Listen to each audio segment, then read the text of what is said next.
ఇక ఈలోపు వీడిపాట్లు వీడిలా ఉంటే వాళ్ళ ఆవిడ, దానికి కూడా చండి అని పేరు కానీ అసలు పేరు ఘనోదరీక అసలు పేరు.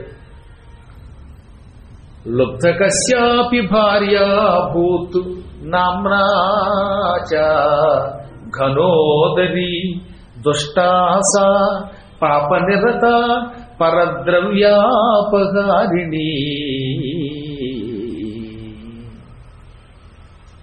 పరమ దుర్మార్గుడు వీడంటే వీడికంటే దుర్మార్గురాలైన వీడి భార్య కూడా చండి అని పిలువబడింది క్రూరత్వం వల్ల. దాని అసలు పేరు ఘనోదరి. ఇంత బొత్స ఉండేదిట. ఆ బొత్స దగ్గర ఇలా గోక్కోవడానికి రెండు చేతులతో పెట్టుకుంటే మధ్యలో గోకడానికి మళ్ళీ భర్త గారు వచ్చి గోకేవారు చక్క. అంత ఘనోదరి ఆవిడ. పెద్ద ఎక్కువ కాదు కానీ బొగ్గు పొడి, కాటుక, అమావాస్య నాటి చీకటి ఇటువంటివి ఎంత నల్లగా ఉంటాయో అంతే నల్లగా ఉండేది పాపం. ఇంత నల్లని శరీరంలో తెల్లగా ఉండే పదార్థాలు ఉన్నాయి. పళ్ళు మాత్రం కాస్త తెల్లగా కనబడేవట్లే. ఆ పళ్ళు కూడా బయటికి కనబడేవట పందికూరల్లాగా. అప్పుడప్పుడు ఆ పైన పాచి పట్టినప్పుడు ఓ రకమైన ఆకుపచ్చదనం పసుపచ్చదనంతో ఆహాహా కూరలు మరింత విచిత్రంగా ఉండేవి. ఆ పళ్ళు ఇలా బయటికి పెట్టుకుంటూ ముక్కు ఇంత పెట్టుకుని చక్కగా ఇలా ఊపుకుంటూ పట్ట ఈ నల్లని ఘనోదరి మా ఆయన ఎక్కడున్నాడో వెతుకుదామని బయలుదేరింది. పాపం రాత్రి అంతా అది నిద్రపోలేదండో. భర్త అంటే చాలా ఇష్టం అని చెప్పాను కదా. వీళ్ళిద్దరూ భార్యాభర్తలు అంటే వీళ్ళే, ఐకమత్యం వాళ్ళదే. అసలు పందుల దంపతుల్లాగా వీళ్ళు కూడా చాలా ఐకమత్యంతో ఉంటారు. అందుకని అయ్యో పెళ్లి రోజు పంది మాంసం తెమ్మని మా ఆయన్ని పంపాను, పెళ్లి రోజు అప్పుడే వచ్చేస్తోంది, తెల్లారిపోతున్నది, వీడేమో ఇంతవరకు రాలేదు, పందిమాట దేవుడరుగు, కనీసం పందినాటి నా భర్తైనా వచ్చేస్తే బాగుండు. ఈ లోపు ఆయన కోసం కళ్ళు కూడా తెచ్చిపెట్టాను. 5-6 కొండలు తెచ్చిపెట్టింది, రకరకాల బ్రాండులు, మళ్ళీ వాటిలో కూడా కొన్ని దేశీయం కొన్ని విదేశీయం. ఇవన్నీ పెట్టాను. పాపం ఏమైపోయాడో. ఎంత ఆలస్యం అవుతుందనుకుంటే సద్దన్నదన్నా మూట కట్టించేదాన్ని, పాపిష్టదాన్ని మంచినీళ్ళు పంపేశాను. ఉత్తి మంచినీళ్లతో ఏం కడుపు నింపుకుంటాడో ఏమిటో, అందులో ఎంత పెద్ద కడుపు వాడిది అనుకుంటూ మొగుడి మీద వ్యామోహంతో రాత్రి అంటే బయలుదేరలేక పొద్దుట బయలుదేరింది. అంటే ఈ రాత్రి అంతా కూడా, శివరాత్రి అంతా కూడా ఆవిడ జాగరణ చేసింది. చెట్టు మీదేమో చలికి వాడు జాగరణ చేశాడు, ఇంటి దగ్గర ఈవిడ జాగరణ చేసింది. వాడేమో దిక్కులేక ఏదో శివపూజ చేశాడు, ఈవిడ భర్త పూజే. ఎంతసేపు చండా చండా చండా చండా అనుకున్నది. చండు అని పేరు కలిగిన ఒక దూత ఉన్నాడు శివుడి దగ్గర, వాడిని తలుచుకుందనమాట. తెలుసో తెలియకో. అందుకే ఇప్పుడు ఈవిడ తెల్లవారుజామున లేచి స్నానం అనేది వాళ్ళు నెలకో 2 నెలలకో చేస్తూ ఉంటారు. పెద్ద అవసరం పాపం సామాజిక వాళ్ళకి ఏం తెలుసు అండి, ఆచారాలు ఏం తెలుసు. మాకి స్నానం మాసానికి ఒకేసారి అనుకుంటూ బయలుదేరింది. దానివల్ల నీళ్లు కూడా కలిసి వస్తాయి. నెలకు ఒకసారి స్నానం చేస్తే ఎంత వాటర్ సేవ్ అవుతుంది. సేవ్ వాటర్ అది. కాతే పక్కన వాడు షేవ్ అయిపోతాడు అనుకోండి, వాసన చూసి షేక్ అయిపోతాడు. అసలు షేక్ అవుతారు కాబట్టి అనుకుంటాను, వాళ్ళు వాసన చూసి వాళ్ళకి షేకులని పేరెట్టారు. సరే, మొత్తం ఇది ఏదేమైతేనే ఈవిడ బయలుదేరింది. ఇప్పుడు ఈవిడ కూడా ఒక్క ధనుస్సు బాణములు, ఒక కత్తి వేసుకుని ఊపుకుంటూ మా ఆయన కోసం బయలుదేరదామని బయలుదేరింది. ఈవిడికి వాళ్ళు ఆయనంటే ప్రేమ అని చెప్పాం కదా. పాపం నిన్నంతా ఉపవాసంతో ఉన్నాడు, వాడికి తిండి దొరికిందో లేదో. వాడు నేను అడవిలో ఇంత తిన్నాక ఇంటికి వచ్చాక అప్పుడు పెళ్లి దినాన్ని అంటే వివాహ దినాన్ని జరుపుకుందాం అనుకుని సద్దన్నం మూట కట్టుకు బయలుదేరింది. ఒక పెద్ద మూట కట్టుకుంది. తేకు చెట్టు ఆకులు ఉంటాయి, ఇంత ఆకుల్లో మూట కట్టింది. ఆ సద్దన్నం వాసన వచ్చేస్తుంది, అయినా తెలియదు వాళ్ళకి పెద్దగా. అందులో వాసన వచ్చిన మాంసం అవన్నీ ముక్కలు వేసి, ఆ పేగులు కూడా వేసి నంచుకోవడానికి వీలుగా ఇదంతా మూట కట్టి ఈ మూట బుధానికి తగిలించుకుని బయలుదేరింది.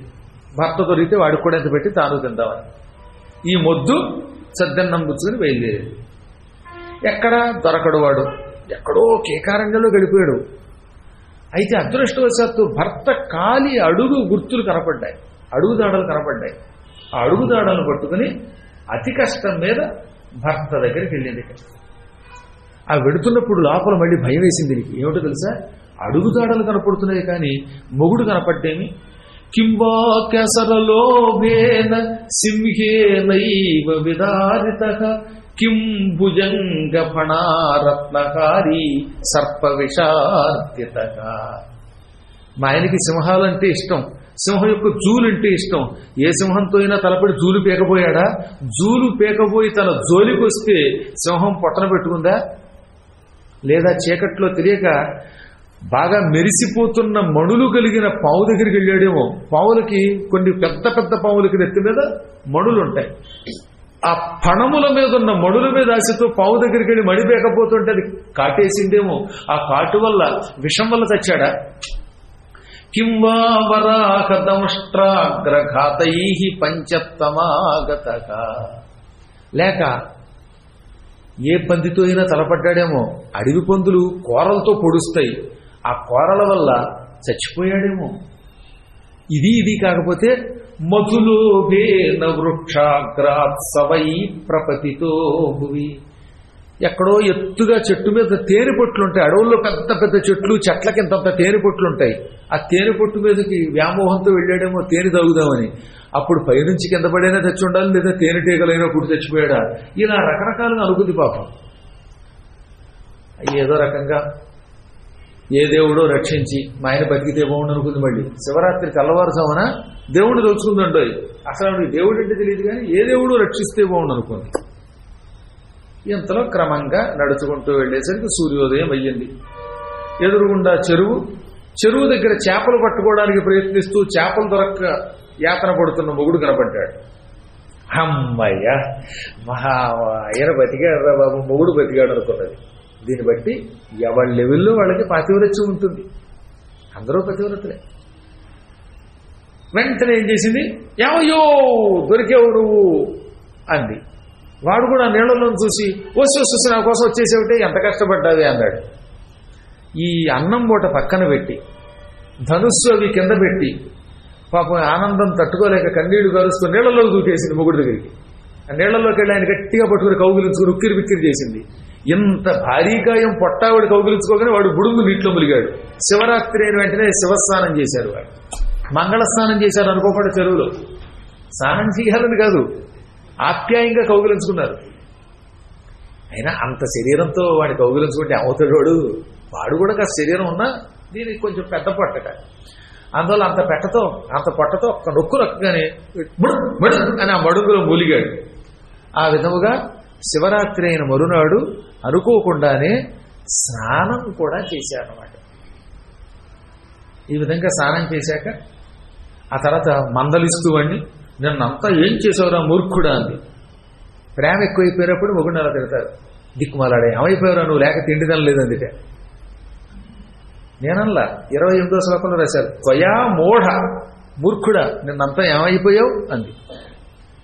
ఇంకా కొన్ని తిట్లు ఉన్నాయట, ఆ తిట్లు నేను రాయలేను అన్నాడు ఈయన వ్యాసుడు. ఆ తిట్లు వాడు తిట్టుకుంటేనే బాగుంటుంది.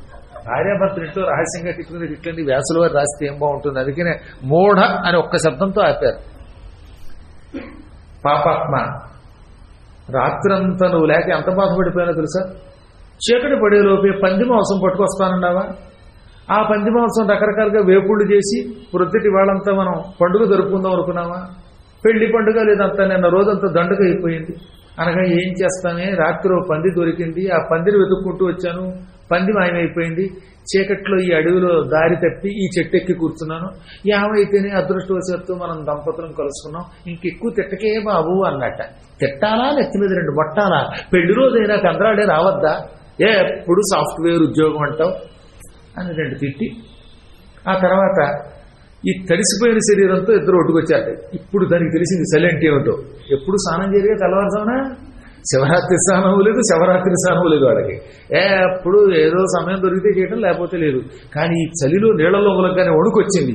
ముందు బయటికి వెళ్ళి ఒళ్ళంతా తుడుచుకుని పొడి బట్టలు తెచ్చాను, కట్టుకున్నాక నేను తెచ్చిన సద్దన్నం తిందామంది. ఈ ఒడ్డుకొచ్చేలోపు ఏం జరిగింది, అక్కడికి ఒక కుక్క వచ్చింది. ఆ అడవిలో వేట కుక్క ఒకటి దారి తప్పి అక్కడికి వచ్చింది. ఇక ఎవరో వేటగాడు ఒక కుక్కను తీసుకొచ్చాడు, కుక్క దారి తప్పింది. దానికేమో మాడిపోతుంది తిండి లేక. ఎదురుగుండా ఈ అన్నం మూట కనపడింది, ఆకుల్లో మూట. వీళ్ళు ఈ నీళ్లలో ఈ జలకాలాటలు ఆడుతూ ఉంటే, వాళ్ళు సరసాల్లో వాళ్ళు ఉంటే ఈ కుక్క వచ్చి టుప్ టుప్ టుప్ అని మొత్తం తింది. వీళ్ళు పైకి వచ్చేలోపు కుక్క తినడం కనిపెట్టారు. అయ్య దిక్కుమాలిన కుక్కోయ్, మా అన్నం అంతా తినేసావు, మాకు లేదు లక్కోయ్ అనుకుంటూ ఇది బయటకు వచ్చి కర్ర ముచ్చుకునేసరికి ఈ కర్రను చూచి ఆ కుక్క పారిపోయింది. ఒక్క వెతుకుంటే ఒట్టు మొత్తం నాకేసిపోయింది. ఆ కుక్క మీదకి ఇది పెద్ద కర్ర విసరబోతూ ఉంటే, నిజంగా కర్ర విసిరితే కుక్కకి తగిలితే ఏమైపోయేదో. దుడ్డు కర్రది, బలమైన కర్ర. అది విసరబోతూ ఉంటే చేయబట్టుకున్నట్టు వీడు చండు. దాంతో ఇప్పుడు చండు మీద కోపం వచ్చింది. అది ఆవయోర్ భక్షితంచాన్నం అనేనైవ చపాకిన కించ భక్షయసే మూఢ భవితాద్య బుభుక్షిత. మూర్ఖుడా, ఈ కుక్కను కొడుతూ ఉంటే ఎందుకు చెయ్యి అడ్డంగా పట్టుకుంటావు? నా చేతిని గట్టిగా పట్టుకోకుండా ఉంటే ఈ కర్రతో ఆ కుక్క బుర్ర పగలగొట్టేదాన్ని. ఇప్పుడు మనం ఏం తింటాం? నిన్నంతా తిండి లేదు, నువ్వు లేక అన్నం తినలేదు, ఏదో సద్దన్నం మూట తెచ్చి ఇక్కడ పెడితే ఈ ఉన్న మూట కాస్త కుక్క తినేసింది ఈ పూట. ఇక మనం ఏం మూట తిని బతకాలా? ఈ కుక్కను చంపేసి అసలు దాని మాంసం తినేస్తే ఆకలి తీరుతుంది, నువ్వేమో కుక్కను ఎందుకు కొట్టనివ్వలేదు అనగానే వీడు అన్నాడు, ఏమోనే ఆ కుక్కకు కూడా మనలాగే ఆకలి వేస్తుంది కదా, అందుకే మన అన్నం తింటే దాన్ని కొట్టబుద్ధి లేదన్నట్టు. ఒకసారి వినండి, వీడి జీవితంలో ఎప్పుడైనా ఏ జీవి దగ్గరైనా అలా జాలి చూపించాడా? కనిపిస్తే కుక్కను కూడా తోలొలిచి తినేసేటటువంటి క్రూరుడు వాడు. ఇప్పుడు ఏమిటో వాడి బుద్ధి మారిపోయిందిట. పోన్లే, కుక్కకి ఆకలి వేసి ఉంటుంది, మనం అంతా నిన్న ఆకలి వేసి అన్నం లేక అల్లాడిపోయామా? మన పొట్ట లాంటిది దాని పొట్ట కదా, దానికి ఆకలి వేసి ఉంటుంది, నిన్నంతా ఉపవాసం ఉందేమో అందుకే ఆకలి వేసి మన అన్నం తింది, దాని పొట్ట మనలాంటి పొట్టే కదా, తింటే తిందిలే అన్నట్టు.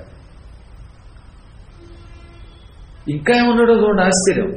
అసలు ఒక కిరాతకుడి నోటి నుంచి ఇటువంటి సంభాషణ ఎవ్వరూ ఊహించరు. యత్సునా భక్షితంచాన్నం తేనాకం పరితోషితః కిమనేన శరీరేణ నశ్వరేణ గతాయుష శరీరం దుర్లభం లోకే పూజ్యతే క్షణభంగురం. ఈ కుక్క అన్నం తినగానే ఆకలితో మాడిపోతున్నప్పటికీ నా పొట్ట నిండిన తృప్తి కలుగుతోంది, నాకు ఆనందం కలుగుతోంది, నాకేదో తెలియని ఒక ఉత్సాహం కలుగుతోంది. అయినా మన శరీరం శాశ్వతంగా ఉంటుందా పిచ్చిదానా? ఈ కుక్క తినకపోతే ఈ అన్నం మనం తిన్నా మనం శాశ్వతంగా బతుకుతామా? ఇవాళ కాకపోతే రేపైనా మనం నశించక తప్పదు. ఆయువు నశ్వరము, పోయేది, నశించిపోయేది. శరీరం క్షణభంగురం, ఆయువు తీరాక మనం చచ్చిపోతాం. దొరక్క మనకి మానవ జన్మ దొరికింది. ఈ మానవ జన్మలో ఇన్నాళ్ళు మనం కాకికి కూడా ఒక్క మెతుకు పెట్టలేదు, ఎంగిలి చేత్తో కాకిని అలా విసరలేదు, కాకుల్ని కూడా తినేసాం మనం. అంత పాపాత్ములు. ఏదో దేవుడి దేవల్ల ఈ పూట ఒక కుక్కకి ఇంత అన్నం పెట్టాం, దీనివల్ల నాకు ఆనందంగా ఉంది అనగానే అది కూడా బుర్రగొక్కుని ఏమోనయ్యో నువ్వు అలా చెప్పాక నాకు అలాగే అనిపిస్తోంది. అందుకే ఇదన్నమాట శివరాత్రి మహిమ అంటే. తెలిసి కాని తెలియక కాని శివరాత్రి నాడు శివుడి మీద ఈయన నీళ్లు పోస్తే, బిల్వపత్రములు వేస్తే, జాగరణ చేస్తే శివుడు సంతోషిస్తాడు, వాడి మనస్సులో ప్రవేశిస్తాడు, వాడికి పవిత్రమైన మనస్సులు ఇస్తాడు, వాడి బుద్ధి మార్చేస్తాడు. అందుకే జ్ఞానులు శివరాత్రి వస్తే క్షణం కూడా వ్యర్థం చేయరట. శివరాత్రిని ఎప్పుడు వ్యర్థం చేసుకోకూడదు. శివరాత్రి నాడు అర్ధరాత్రి వెలుగు ఉండరా, అప్పుడు నీకు మూడవ కన్ను వస్తుంది, నీ శరీరంలో సగభాగంలో స్త్రీ చేరుతుంది అని ఒక శ్లోకం ఉన్నది. అంటే అర్థం ఏమిటి? శివరాత్రి నాడు జాగరణ ఉంటే, అర్ధరాత్రి వెలుగుగా ఉంటే నువ్వే శివుడు అయిపోతావు. శివుడు అయితేనే కదా నీకు మూడవ కన్ను వచ్చేది, శివుడు అయితేనే కదా శరీరంలో సగభాగంలో పార్వతి చేరేది. అందుకని శివరాత్రి నాడు జాగరణము ఎటువంటి వాడైనా చేస్తాడు. వృద్ధుడు, మూర్ఖుడు, పసివాడు, ఆయువు నశించిన వాడు కూడా ఆ ఒక్కరోజు జాగరణ చేయాలి. ఎంత అనారోగ్యంతో ఉన్న జాగరణ చేయాలట. అర్ధరాత్రి దాకా ఉండాలి. 12 నుంచి 1 గంట వరకు వెలుగుగా ఉండి ఆ కాసేపు శివారాధన చూడగలిగితే ఇంకా వాడికంటే అదృష్టవంతుడు, భాగ్యవంతుడు మరొకడు లేడు. ఆ రోజు కూడా కందరాడి నిద్రపోతే ఇంకా వాడికంటే దురదృష్టవంతుడు ఎక్కడ ఉంటాడండి. అందుకే జన్మమునకు ఒక శివరాత్రి, కనీసం జన్మానికి ఒక్క శివరాత్రి అయినా వెలుగుగా ఉండన్నారు. అటువంటిది ఆ శివరాత్రి నాడు శివుడికి అభిషేకం చేస్తూ, పుష్పాలు వేస్తూ, అభిషేకానికి సాయం చేస్తూ ఉంటే వాడు ఎటువంటి వాడు అవుతాడు? మీ అందరికీ మనస్ఫూర్తిగా ఆహ్వానం చేస్తాను. ప్రణవపీఠంలో శివరాత్రి నాడు మాత్రం మీరందరూ వచ్చి ఆ అర్చన చూడండి. సత్యధర్మేశ్వరార్చన, ప్రణవేశ్వరార్చన, పద్మేశ్వరార్చన, మొత్తం 4 లింగాలు ఉన్నాయి అక్కడ. ఒకటి సత్యధర్మేశ్వరుడు, ఒకటి పద్మేశ్వరుడు, మరొకటి ప్రణవేశ్వరుడు, ఇంకొకడు విద్యేశ్వరుడు, ఇంకొక ఆయన పుత్రదేశ్వరుడు. 5వ లింగం కూడా ఇప్పుడు ప్రతిష్ఠిస్తున్న మాఘ పూర్ణిమ నాడు చాలా పెద్ద లింగం వచ్చింది ఇప్పటికే ఆ జయకుమార్ గారి సహకారంతో. ఆ ఈశ్వరుడికి పుత్రదేశ్వరుడు అని పేరు. పుత్రులు లేని వాళ్ళు ఆ ఈశ్వరుడిని పూజిస్తే సంతానం, పుత్ర సంతానం కలిగి పెరుగుతుంది. అందుకే పుత్రదేశ్వరుడు.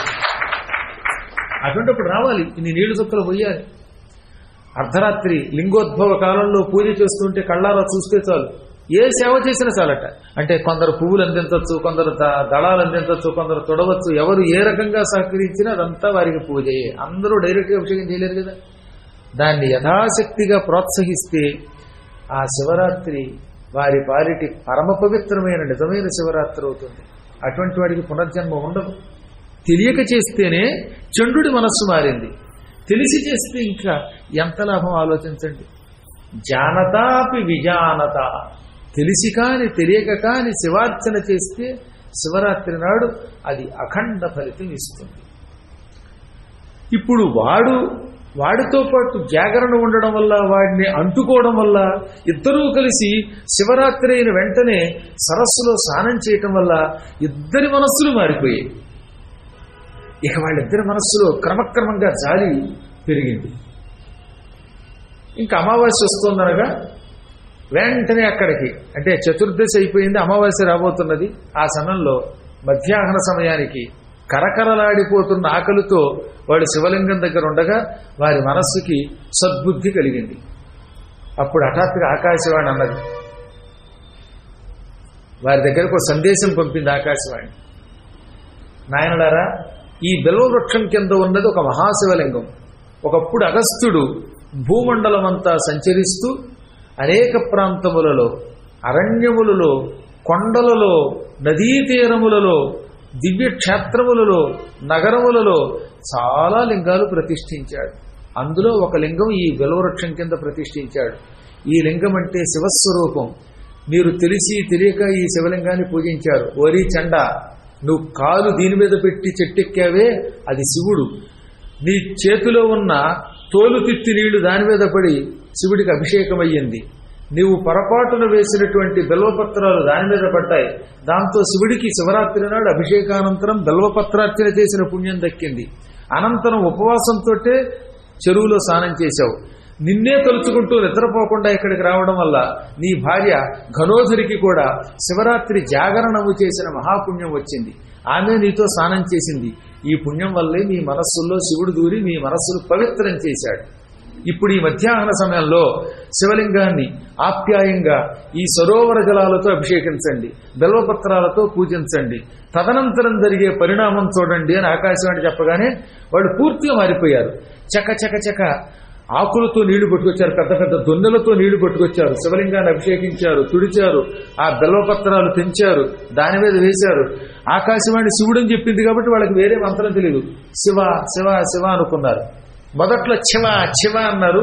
అనగానగా నోరు స్వచ్ఛమైపోయిందిట. మొదట్లో చాలా మంది ఉచ్చారణ సరిగ్గా లేకపోయినా తర్వాత మారిపోతుందండి. నేను అలాంటి వాళ్ళు చూశాను. అసలు శ్లోకం చదవలేని వాడు సుందరకాండ పారాయణ చేస్తాడు తెలుసు. ఈ మధ్యకాలంలో కానీ వాడి జీవితంలో శ్లోకం చదివేవాడు కాదు. వాడు శ్లోకం చదివితే ఒక శ్లోకం వచ్చేది. అటువంటిది సుందరకాండం పారాయణ చేస్తున్నాడు. అభ్యాసంతో ఏదైనా చేయవచ్చు. అభ్యాసం చాలా గొప్పది. బాగా ప్రాక్టీస్ చేయాలి. అభ్యాసం చేయకపోతే ఏదైనా కష్టమే. డ్రైవింగ్ నేర్చుకుంటారా లేదా మీరు? కారా అని భయపడిన వాళ్ళు కారు నడుపుతున్నారు. పైగా కారా అని భయపడినటువంటి వాళ్ళు కారు నడుపుతుంటే వెనక్కి కూర్చున్నవాడు దబా పైకి లేచిపోతున్నాడు అడిరిపోయి. అంత బాగా నడపగలుగుతున్నారు, స్పీడ్గా నడపగలుగుతున్నారు. అన్నం వండడం అనుకున్న వాళ్ళు వండగలుగుతున్నారు. అసలు ఈ స్మార్ట్ ఫోన్ అంటే భయం వేసేది. మొదలు ఏది నొక్కితే ఏది వెళ్ళిపోతుందో తెలిసేది కాదు. ఇప్పుడు స్మార్ట్ ఫోన్ నేనే వాడగలుగుతుంటే మీరు వాడడంలో అసలు ఆయనకి ఏమీ రానివాడు, అక్షరం ముక్కలేని వాడు కూడా మావా నాకు సెల్ ఫోన్ కొనివ్వా అంటుంది బస్సు ఎక్కి. మావా పైగా ఈవిడికి అక్షరం రాదు. నేను ఆశ్చర్యపోయిన, సెల్ ఫోన్ అంటే నీకేం తెలుసు అంటే నాకు అక్షరాలు తెలియదండి, ఎక్కడ నొక్కాలో టిక్ అని తెలుసుట. దేవుడిచ్చిన భర్త సినిమా చూడడానికి డిఈ వియ్యుడని కొట్టడం చేతకపోయినా కొట్టేస్తుంది. ఊరి దీని దుంపదగా అనిపించింది నాకే. అలా అందరూ స్మార్ట్ ఫోన్లు వాడేస్తున్నారు, ఏ పనులైనా చేయగలుగుతున్నారు. అభ్యాసంతో అన్ని గొప్ప పనులు చేయగలుగుతూ ఉంటే ఇంకా శ్లోకములు చదవడం తన కష్టమే ఉందండి. మీలో కొంతమంది అక్షరం రాని వాళ్ళు ఉన్నారు తెలిసిన. నేను ఒక ఆవిడని చూశాను, లలితా సహస్రనామం అద్భుతంగా చదివేస్తుంది. ఎప్పుడు నేర్చుకున్నాం ఇంత భాష అంటే, నాకు అక్షరాలు రావండి, విని నేర్చుకున్నానండి అంది. నేను లలితా సహస్రనామాన్ని ఈ తప్పులు లేకుండా ఉండడం కోసం చాలా మంది ఇష్టోత్తరం చదువుతున్నారు కదా, అందుకని నేనే పారాయణం చేశాను. నా భక్తులు యూట్యూబ్లో పెట్టారట. కనకాంగద కేయూర కమనీయ భుజాన్విత అనుకోండి, కనకాంగద కేయూరా కమనీయ భుజాన్విత అని చదువుతూ ఉంటే ఆ సమాసాలు దెబ్బతింటున్నాయని కనకాంగద కేయూర కమనీయ భుజాన్విత రత్నగ్రైవేయ చింతాకలోలముక్త ఫలాన్విత. సమాసం ఎంత వరకు ఉంటే అంతవరకు ఏక సమాసం చదవాలి. దీర్ఘం లేని చోట తీయకూడదు, ఉన్న చోట మానేయకూడదు. అలాంటి లోపాలు సవరించి చదివాంట. ఆ చదివిన దాన్ని 3 రోజులు వింది కంఠస్థం చేసింది ఆవిడ బాగా చదువుతోంది. అక్షరం దాన్ని కూడా అద్భుతంగా చదివిందండి, నిజంగా చెప్తున్నాను. ఆవిడ మిర్యాలగూడలో ఎక్కడో ఉంటుంది, వచ్చింది ఓ రోజున. మిర్యాలగూడకి దగ్గరలో ఏదో చిన్న పల్లెటూరు నుంచి వచ్చి చదివింది. మా పీఠం పక్కనే కూర్చుని 25 ఏళ్ళం చదువుతుంది ఒక ఆవిడ. ఏం లాభం? అలా చుట్టూ విరబోసుకుని రత్నగ్రైవేయ చింతాకాలోలముక్త అని చదువుతోంది. అంటే 25 ఏళ్ళు చదివితే ఉపయోగం ఉంది. అక్షరం ముక్క రానావుడు అద్భుతంగా విని నేర్చుకుంది. దీన్ని అభ్యాసం అంటారు, దీన్ని నిష్ఠ అంటారు. మీరు చెప్పాననుకోండి, గురువుగారికి తెప్పడం అలవాటు అయిందనుకోండి, చెప్పకపోతే తెలియదు కాబట్టి చెబుతాను అనమాట. జ్ఞానం ఎలా వస్తుంది? చదువు వల్ల రాదు, శ్రద్ధ వల్ల వస్తుంది. శ్రద్ధతో చదువురాని వాడు పడుతున్నారు. సినిమా యాక్ట్రెస్లో రమాప్రభ ఒక ఆవిడ, ఆవిడ చదువురా తెలుసా, కానీ కేవలం ఒక్కసారి డైలాగ్ చెప్పేస్తే అంత బాగా చెబుతుందో తెలుసా ఆవిడ, పెర్ఫెక్ట్ ఆవిడ డైలాగ్. అలాగే ఆ మధ్య చచ్చిపోయింది ఒక ఆవిడ, రావికొండలరావు భార్య రాధాకుమార్ ఏదో, ఆవిడకి అక్షరం రాదు, డైలాగులు విని చెప్పేదిట. నేను విని ఆశ్చర్యపోయాను. వాళ్ళు ఒక్కనాడు డైలాగులు చూసి చెప్పలేదు, వాళ్ళకి రాదు చదవడం, కానీ వాళ్ళు డైరెక్టర్లు చెప్పగానే విని వెంటనే చెబుతున్నారు. అసలు వాళ్ళు ఎంత బాగా చెబుతున్నారండి. అది జ్ఞానం అంటే. 24 గంటలు చదువుకున్నామని అదే చదవడం, శ్లోకం అంతసార్లు చదివినా మళ్ళీ తప్పే. త్రాయతే మహతో భయాత్ అంటే త్రాయతో మహతే భయాత్ అంటాడు. త్రాయతే శబ్దం, ఆ క్రియాపదం. కాబట్టి తెలుసుకోవాలంటే పట్టుదల కావాలి. ఎందుకు చెప్తాను ఈ మాట? శివ శివ అని ఆకాశవాణి పలికితే ముందు శివ శివ అన్నవాళ్ళు క్రమక్రమంగా శివ శివ శివ అన్నారు. ఓం శివాయ అని లేదు, నమశివాయ అని లేదు, లేదా ఓం శివాయ నమః ఏమీ లేదు, ఉట్టి శివ శివ అన్నారు. ఇంకొంచెం సేపు అలా పూజ చేస్తూ ఉండగా పైనుంచి కిందకు ఒక దివ్య విమానం దిగింది కైలాసము నుండి. అపూర్వమైన విమానం, నందీశ్వరాకారంలో ఉన్న దివ్య విమానం. ఆ విమానంతో పాటు ప్రమదగణాలు, నందీశ్వరుడు, చండి, భృంగిరిటి మొదలైన వాళ్ళు దిగారు. ఎంతమంది కిందకి దిగారట. అందరూ శివాకారంలో ఉన్నారు, తెల్లగా ఉన్నారు, అందరూ మహాత్ములే. వాళ్ళంతా అక్కడికి వచ్చారు. ఇప్పుడు ఈ పుష్కసుడు, ఇదివరకు చండుడు అన్నాం, ఇప్పుడు పుష్కసుడని వాడాడు. ఇక ఆయన చండుడి పేరు తీసేశాడు, ఇప్పుడు ఉత్తముడు అయ్యాడు కనుక.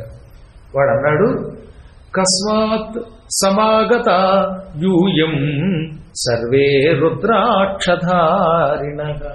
మహాత్ములారా, నేను మిమ్మల్ని ఎప్పుడూ చూడలేదు, హఠాత్తుగా మీరు ఇక్కడికి వచ్చారు.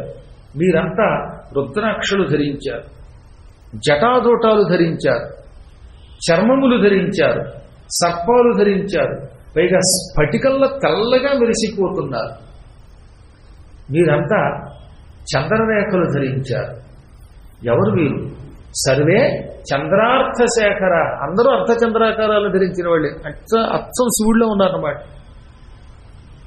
నేను మిమ్మల్ని ఎప్పుడు చూడలేదు, నా కోసం వచ్చినట్టుగా ఇక్కడికి నా దగ్గరికి వచ్చారు. విమానాల్లో వచ్చారు. ఈ విమానానికి అసలు శబ్దం కూడా లేదు, నిశ్శబ్దంగా ఎక్కడికి కావాలంటే అక్కడికి వెళ్ళిపోతుంది ఈ విమానం.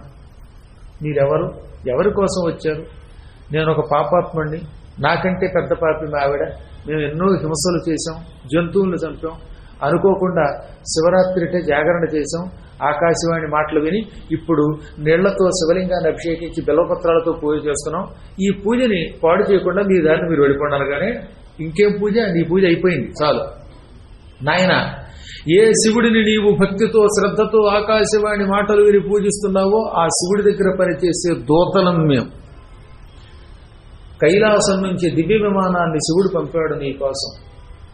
చండ, నువ్వెంత అదృష్టవంతుడివి. ప్రేషితాస్మో వయం చండ శివేన పరమేష్ఠినా ఆగచ్చత్వరితో పోత్వా సస్త్రీ గోయానమారుహ.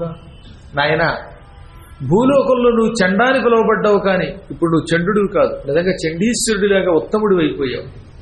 అందుకే ఈశ్వరుడు పరబ్రహ్మస్వరూపుడు నీ పూజని మెచ్చుకుని నీకోసం ఈ దివ్య విమానాన్ని ఇక్కడికి పంపాడు. ఇంకా ఆలస్యం చేయకుండా నీ భార్యతో పాటు ఈ విమానం చుట్టూ ప్రదక్షిణ చేసి ఇందులో ఎక్కి, ఈ విమానంలోకి ఎక్కగానే మీ శరీరములు కూడా మా శరీరముల వలె తెల్లగా మారిపోతాయి, అందమైన సుందరమైన శరీరములు అయిపోతాయి. నువ్వు చేసిన శివలింగార్చన నీ పుణ్యం ఎంత అంతా కాదనగానే ఇప్పుడు వీడు తెల్లబోయాడు. ఇదివరకైతే ఐశ్వర మధ్యాహ్నం ఎక్కేవాడేమో, కానీ ఇప్పుడు జ్ఞానం వచ్చింది కదా మరి శివ పూజ వల్ల. అందున శివకింకరులు చూశాక ఇక వాగ్ధాటి వచ్చింది.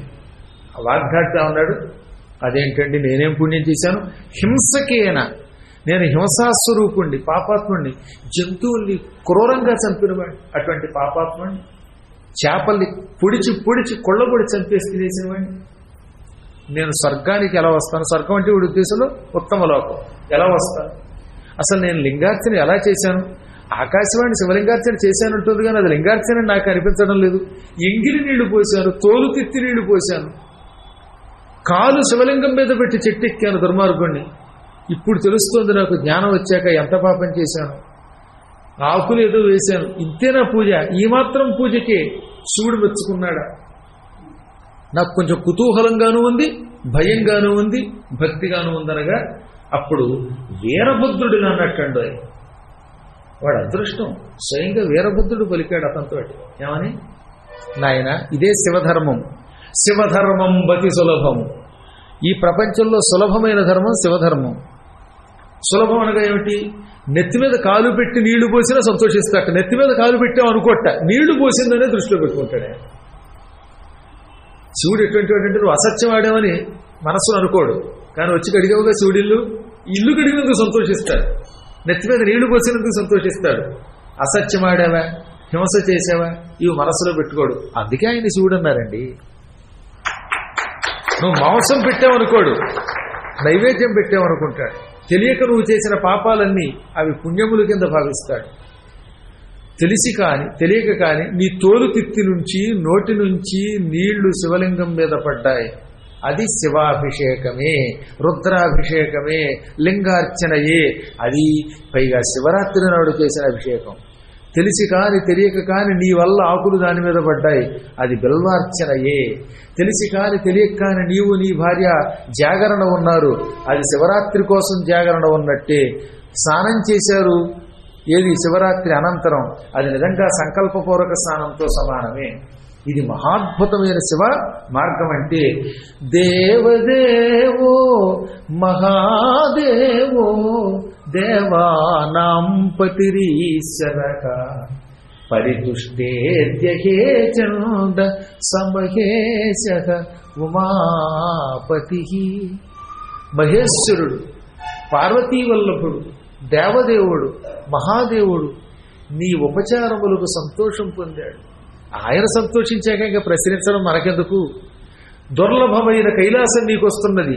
ఈ కైలాసం పొందడం కోసమో వైకుంఠం పొందడానికో అవి కాకపోతే కనీసం బ్రహ్మలోకం దొరకకపోతే స్వర్గమైనా దొరకకపోతుందా అని భూలోకంలో ఉన్న మానవులు నిరంతరం ఎన్నెన్నో పనులు చేస్తూ ఉంటారు. దానములు చేస్తున్నారు, వ్రతాలు చేస్తున్నారు, యజ్ఞములు చేస్తున్నారు. వారెవ్వరికీ దొరకని భాగ్యం, యోగం, అదృష్టం ఈ ఒక్క పూట నీవు చేసినటువంటి పూజ వల్ల నీకు దక్కింది. ఇంకెందుకు ఆలస్యం? నేను ఉప్పా తప్ప చేసింది అని అనుకోకు. నేను చేసింది ఒప్పు తప్పు అని ఆలోచించక శివాజ్ఞతో హాయిగా కైలాసానికి వచ్చేది. కొంతకాలం కైలాసంలో ఉందు గాని మళ్ళీ భూలోకంలో ఉత్తమమైన జన్మ ఎత్తుదు గాని ఆ జన్మలో శివార్చన చేసి తరించదవుగాక అనగానే ఇంకా ఆయన ఆనందపడిపోయాడు. భార్యామణితో ఏమంటావు అనగా, ఇంతకంటే ఇంకా వివాహ దినోత్సవం ఏముంది, భూలోకంలో మనం జరుపుకునే పెళ్లి దినం ఉందే అది దినం, ఇది నిజమైన మహాదినం, పవిత్ర దినం. నిజం కదకండి, మ్యారేజ్ డే ఏమిటది, కర్మ, సంవత్సరానికి ఒక రోజునే అదొక దినం. ఇప్పుడు అన్ని దినాలే కదా, తల్లిదండ్రుల దినం, భార్యాభర్తల దినం, ప్రేమికుల దినం, ఇలా అన్ని దినాలే, ఎప్పుడో ఏడాదికి ఒకసారి. కానీ నిజమైన వివాహ దినోత్సవం అంటే ఏమిటి, కైలాసానికి వెళ్ళడం అనగానే వెంటనే సంతోషపడి భార్య చిటికిన వేలు పుచ్చుకొని కూడా తిరిగాడు. ఇక్కడ ఒక అదృష్టం ఉంది, భార్య కూడా ఆయనతో వస్తానంది, కూడా తిరిగింది. భక్త తుకారాం వాడిది, అంతటి భక్తుడి భార్య కూడా వైకుంఠం నుంచి గరుడ వాహనాన్ని విష్ణువు పంపితే ఆ వైకుంఠ వాహనంలో నిన్ను నాతో పాటు పట్టుకుపోతాను వస్తావా అని రాత్రి భార్య లేపితే నిద్రలో తిరిగి బంగారం లాంటి నిద్ర లేపేశావు. వైకుంఠం నుంచి గరుత్మంతుడు వచ్చాడా, దాని మీద ఎక్కి అలా అలా తిరిగేసి వచ్చేయండి అంది. వాడు వస్తాడా కూడా ఆయనకి ఎంతో సేవ చేసింది, అన్నం పెట్టింది. ఏం లాభం? భర్త విలువ తెలియలేదు పాపం. కర్మ. ఆయన వెళ్ళిపోయాడు, ఇక్కడే వెళ్ళిపోయాడు. ఎంత దురదృష్టవంతురాలండి. ఎన్ని జన్మలు ఎక్కితే వైకుంఠానికి వెళ్తాం. ఎంత తపస్సు చేస్తే అసలు విష్ణు స్వరూపాన్ని గ్రహించగలం మనం. అటువంటిది అయాచితంగా వచ్చింది, వద్దంది పాపం.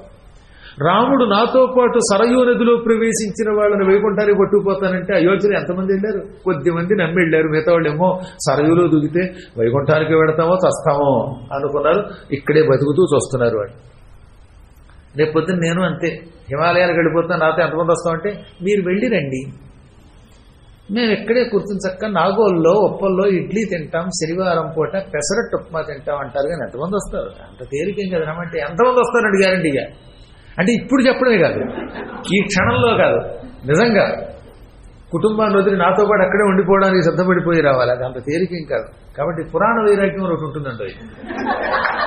పురాణ వైరాగ్యం, శ్మశాన వైరాగ్యం, ప్రసూతి వైరాగ్యం అని వైరాగ్యాలు 3 రకాలు. పురాణం వింటున్నప్పుడు ఇక గురువు గారు ఏం చెబితే చేసేద్దాం, ఆయనతో పాటు వైకుంఠానికి వెళ్ళిపోదాం అంటారు.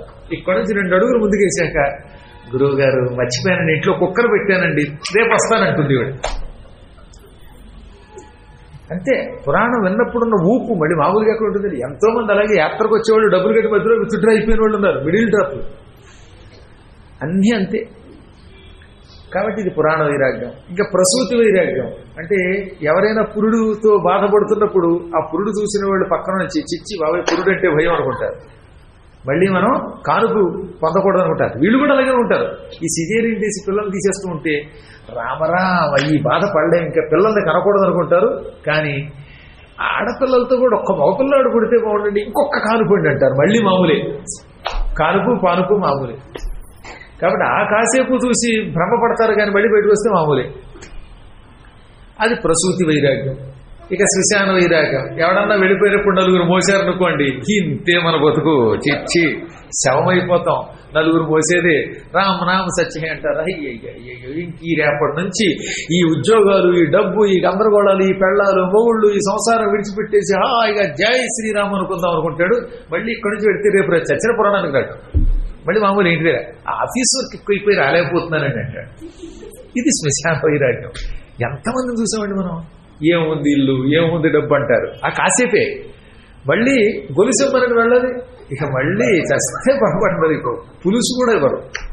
కాబట్టి మహాభయంకరమైనది శ్మశాన వైరాగ్యం. ఈ 3 వైరాగ్యాలు నేను చాలా మంది చూశాను అన్నమాట. ఇంకేముంది, మీతో హిమాలయాలకు వస్తామన్న వాళ్ళు ఒక్కడు రాలేదు ఎప్పటివరకు. హిమాలయాల్లో 10 రోజులు చలిలో ఉండాలన్నాను నేను. కోట్లు తెచ్చుకున్నారు, 1 రోజు ఉన్నారు. గురువు గారేమో కోటు వద్దంటున్నారు, ఎందుకు వచ్చిందని బయట పని ఉందని మళ్ళీ కనపడలేదు.